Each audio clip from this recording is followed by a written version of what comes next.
Yo, what's up mga katits, magandang hapon. Yan,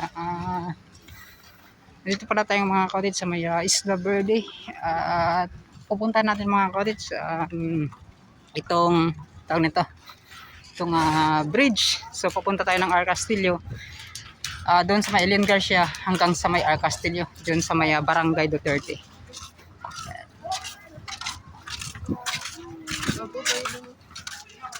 Yan o. Kita nyo mga kaotis na bagong-bago pa lang po ito na ginawa. Ayan, may mga ganito na.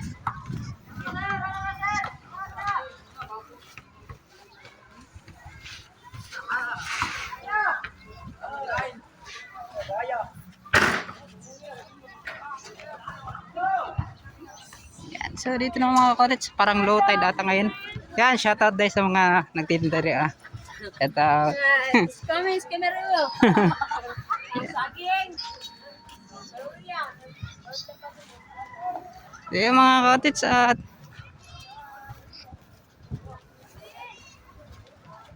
pinasilip lang natin sa bawat mga pagpunta natin or mga dinaanan natin kapag mag-update tayo dyan. Yan. So kitang kita na po yung bridge. Yan, no?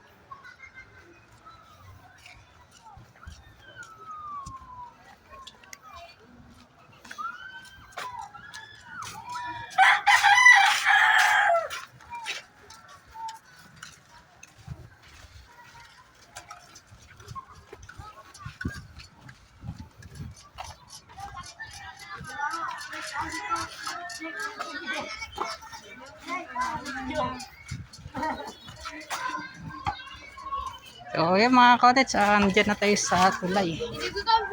Uy, shoutout. Yan.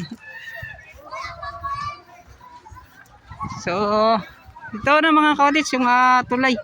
Kitang kita na po natin.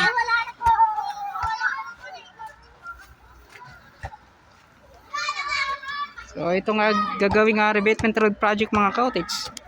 So di natin alam kung kailan sisimulan. So maraming mga bata ngayon. Araw po ng Biyernes, Friday the 13 po ngayon mga kaotits. So sana maganda yung mga kwan natin ngayon mga kaotits sa ating paglalakad, sa ating pag-update. So syempre yung mga sheet fire na nandito ay kanilang inilagay. Yan, para talaga makwan na. Mapantay na po itong kanilang ginagawang revetment road project. Yan. At ngayon mga katitson, napakarami ding mga namamasyal dyan sa antag nito, sa may Magsaysay Park. Yan.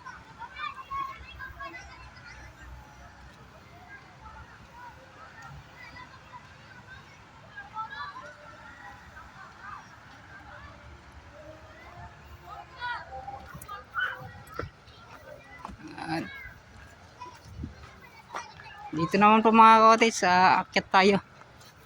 So baka dyan si SG Vlogger, si Racho, yung nagbabantay sa taas.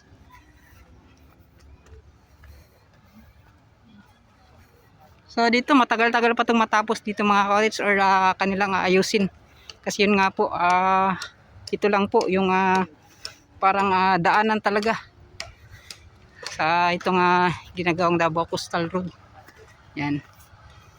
So, ito lang po yung kanilang access road. Yan o.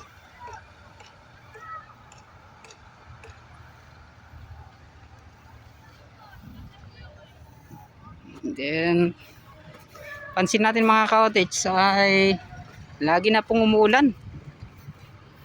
Then yung barko napakalapit lang oh.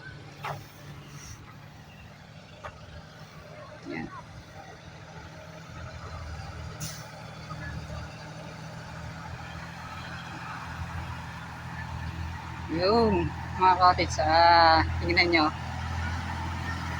napakadali lang kahit na maputik mga kaotits oh.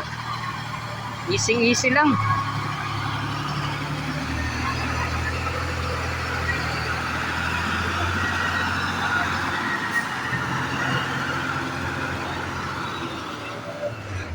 Yun. So, nakulang. Kinulang mga cottage, oh. Hindi nakakon. Yan, so atras siya mga cottage. Parang kinulang ata sa lakas po ng pag-akyat. Yan, oh.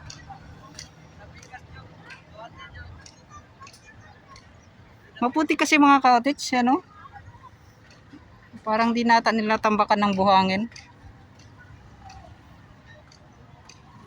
Yan, si Zero.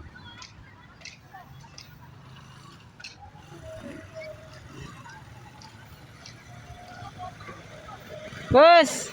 Yung hapon. Hoy! So, ayun mga cottage, parang nahihirapan talaga sila sa pag-akyat, oh.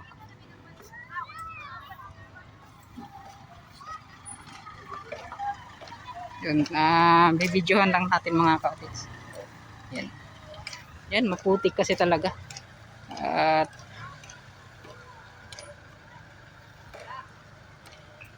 ang hirap kapag ganito. So yan, bubuilo lang. Bubuilo lang, bubuilo.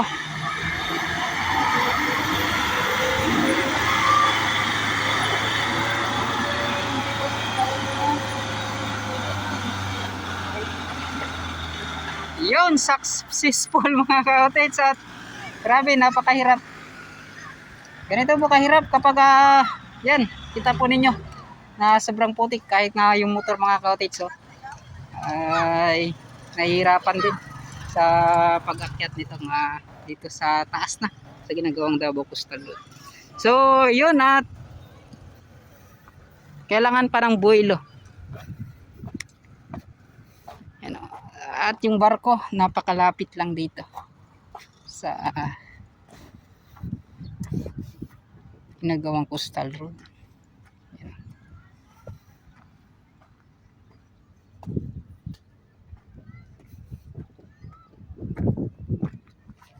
Napakaganda, napaka-peaceful po dito.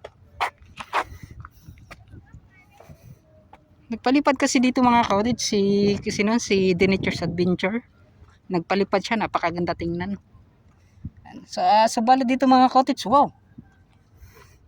Anong nangyari dito mga cottage? So grabe, sobrang laki po ng liki or bitak. Yan. So ito po ay sa tingin ko cause po ito ng nagdaang bagyo. Bagyo. Nagdaang lindol mga cottage sa tingin ko lang. Yan, no, sobrang laki po. Biniyak talaga mga cottage, oh. Wow.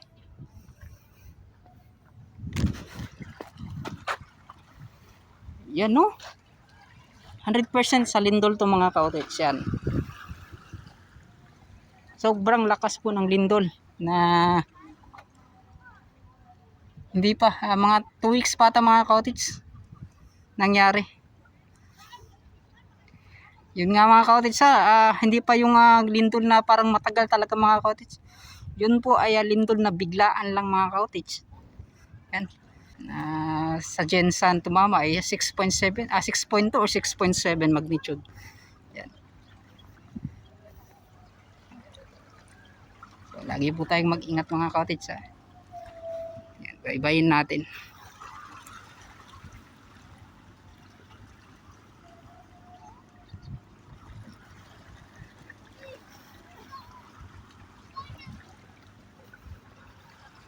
Yan, at pinasilip lang talaga natin mga cottage. At least may mga update tayo.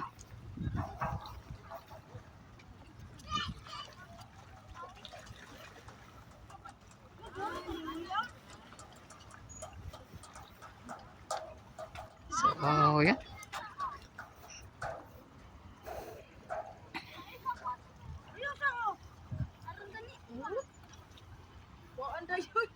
So, yun yung nagbabantay dyan mga cottage. So, Ndaklik, Siracho. Yan. Hindi pala Siracho. Chef! Yan, so hindi Siracho mga cottage. So, akala ko Siracho. Yan. So, dito, kita naman ninyo mga cottage. So, yung dito talaga. So, maganda yung pagkagawa nila. At pagkatapos dito mga cottage, isasabay ko na lang, pupuntahan natin dyan sa loob. Yan, nagtatrabaho kasi sila doon. Kita nyo yung excavator na yun. Tapos sa may dyan tayo sa may Leon Garcia. Hanggang doon mga cottage sa may tawag yan, sa Barangay 230 R. Castillo. Yan. So di masyadong makikita dito mga cottage. So maya maya pagkatapos nito. Yan. So ayun mga cottage, restricted area, beware of dog. Yan o. So lagi po tayong mag-ingat kapag papunta po tayo dito mga cottage. So isa rin sa mga dapat nating pagtuunan ng pansin yung kapag pupunta tayo dito mga cottage. Hindi naman yan yung mga guard talaga mga cottage, yung responsibilidad nila para sa kanilang pagbabantay. Kaya kanila talaga yung pinapatupad. Yan. So antayin na lang po natin kung yung gustong talaga makapunta na dito, sabik na. Antayin na lang po natin matapos yan at yung mga guard na nandito mga cottage, unawain natin yan kasi yun po yung kanilang duty. Yan. So maraming salamat sa mga nakaunawa dyan. At yung mga grupo ng mga isda dito sa Isla Verde. Yan, Barangay 23. So dito na lang. So high tide pa lang ngayon mga cottage. Malaki na po yung dagat. So yan, pupunta tayo doon. So yung mga cottage, so dito naman banda, yan sa malapit na tayo sa gitna. Yan, sa dito pala banda mga cottage, sa kanila pala nga yan hinukay yung mga buhangin. Yan. So dito yan dati na ipakita natin yan na humantay talaga yung buhangin dito sa itong deflector na itong wave deflector dati mga cottage yan. So ngayon, parang pabalik na po, pababa na. Yan.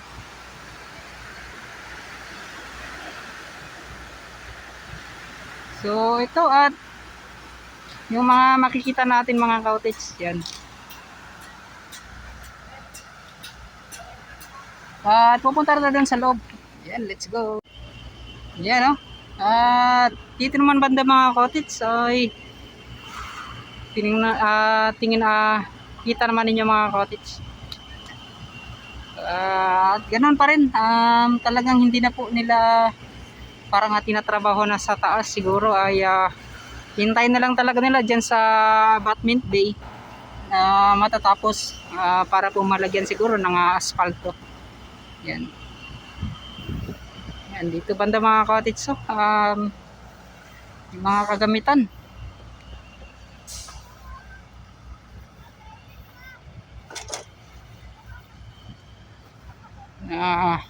Mga ice, gasolina, ayan, para po yan sa mga mangingisda mga cottage. Kanila po yung mga yan gamit. So sa pier na to. Yes. So ito yung mga makikita natin dito po sa loob ng Santa Ana Wharf. So napakaganda, napaka ganda ng panahon. Yun yung Samal Island Bridge, Davao Samal Island Bridge.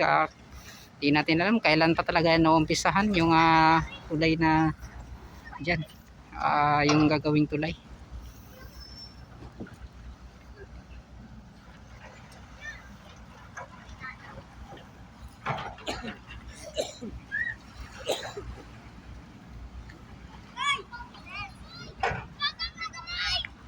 So yung punta na tayo dyan sa may nagbabako dyan. So titingnan natin.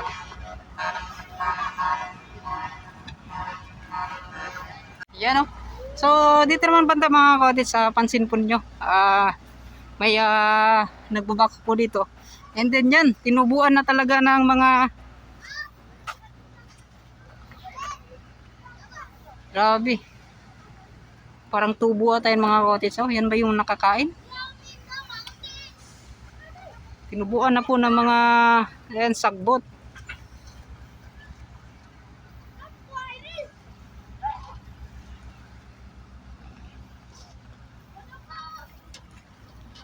Yun So punta tayo dito sa unahan mga cottage. So, dito sa mga gilid-gilid.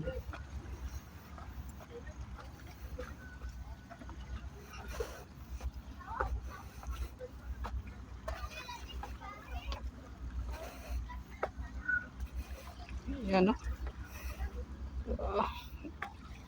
Dito yan dati mga cottage, ha. Nalilevel pa yung kwan ba? Itong bato na to, nalilevel pa to. Yan, so di ko alam. Parang bumaba ata, oh. Yan, so yan, oh, makikita na ninyo. Kinakain na po yung sa ulan. So di natin alam kung bakit po biglang bumaba po yung mga bato. Yan, oh. Sa bawat gilid nitong itong ginagawang wave na to. Yan. So dapat siguro mga cottage na nauna nilang na simento or nakuan dito, no. Yan. So ito yung bako na nandito mga cottage. Yan.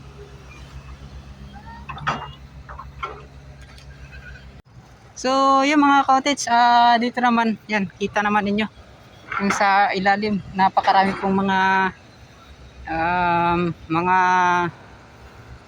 trucks na nandito. Yan, puro po mga kagamitan. Yan, oh. At kita po ninyo, pansin din nyo yung mga dito, purong putikan po mga cottage. Lagi na lang pong umuulan kasi.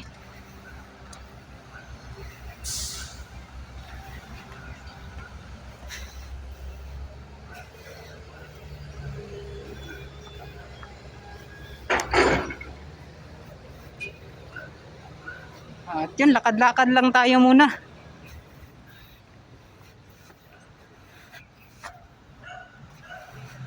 So, let's talk muna.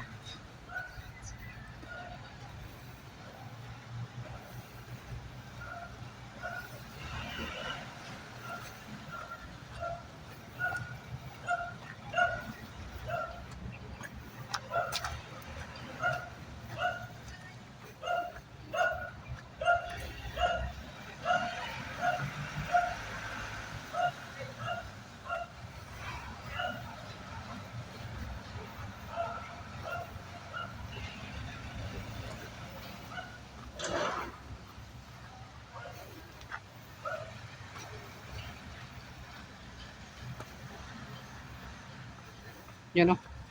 Napaka-kuan po mga cottage. Napaka putik.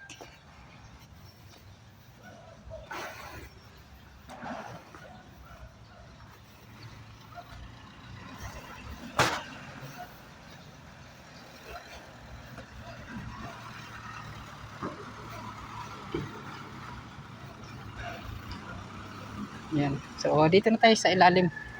Yan mga cottage. So.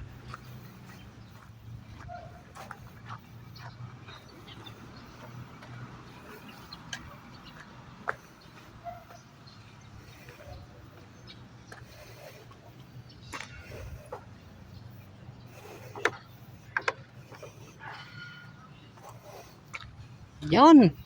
So success. At narating din natin dito mga cottage. Ngunit maputik pa rin talaga. Yan, oh.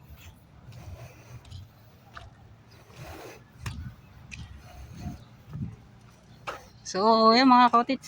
At napaka ganda talaga tingnan kapag andito ka mga cottage. Yan. Ngunit yun nga lang po, yung dito sa ground talaga ay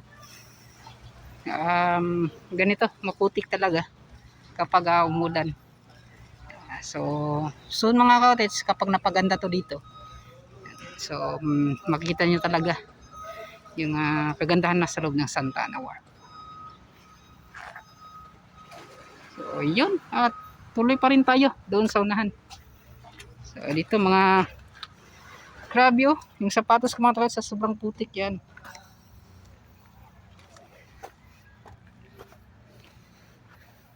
So mga concrete block na nandito.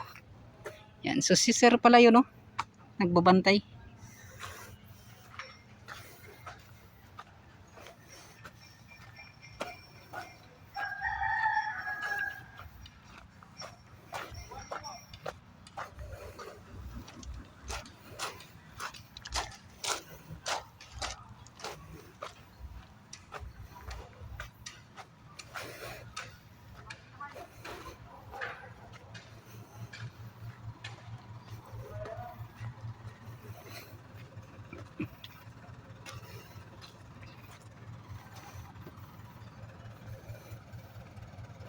Hindi natin nakalain na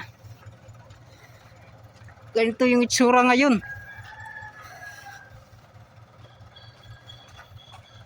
Pahirapan talaga sa pagkuhan mga ka-outage. You know? Yan, buti na lang ang mga wave deflector dito. So, kadaan tayo sa gilid.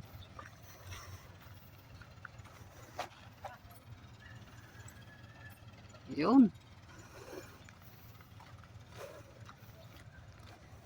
At kita naman ninyo mga ka-outage, kunting-kunti na lang talaga yung mga nagtatrabaho. Madalas talaga dito na lang sa baba yung kanilang ginagawa, yung wave deflector at ganito mga X-pads. Yung iba nga kita ninyo mga ka-outage.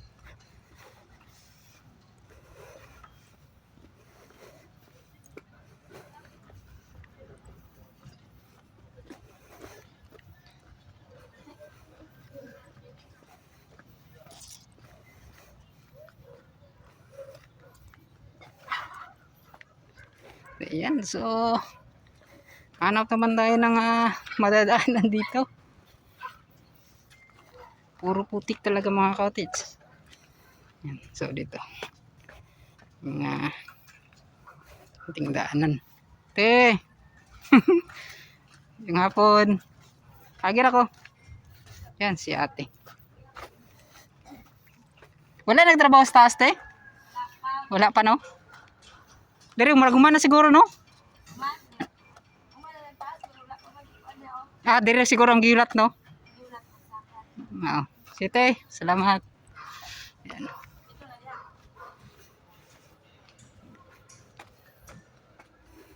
So dito tayo sa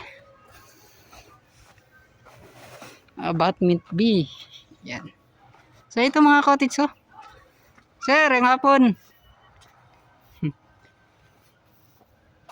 Wala may trabaho ron? Wala pa?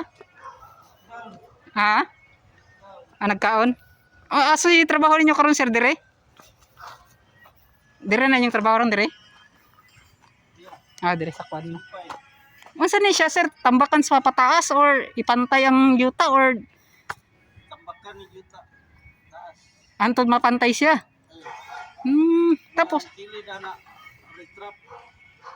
dili katong kwan bricks nga parehati katong sa tagom dili nga to o Dili tambak na dili. Last na ni. Katong kwan gid siya kanang bato ang ikwan sa yaha sa kilid o Dili niya butang bato skilid di sa minuto. nga to abi na ko bricks ang ibutang sa kilid. Riprap di ang kwan niya gamiton. Oh. So dili day katong murag para sa tagom katong bricks ang ibutang sa kilid gali sir. Riprap di ay bato aday ang ibutang sa yaha. So kani. So dito mga cottage sa papantay. So wala pa ni siya sir no, dili pa rin nga nakataas no ang kaning kataas sa yuta.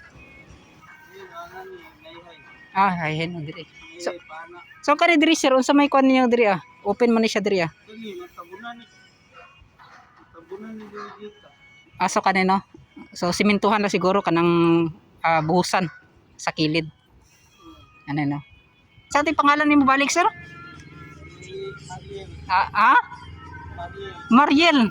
So si Sir Mariel mga cottage sa panagsara gid na nga pangalan para sa lalaki mga cottage, Sir Mariel. Salamat Yan si Sir Mariel. Yan mga cottage kita naman ninyo. So ito yung kanyang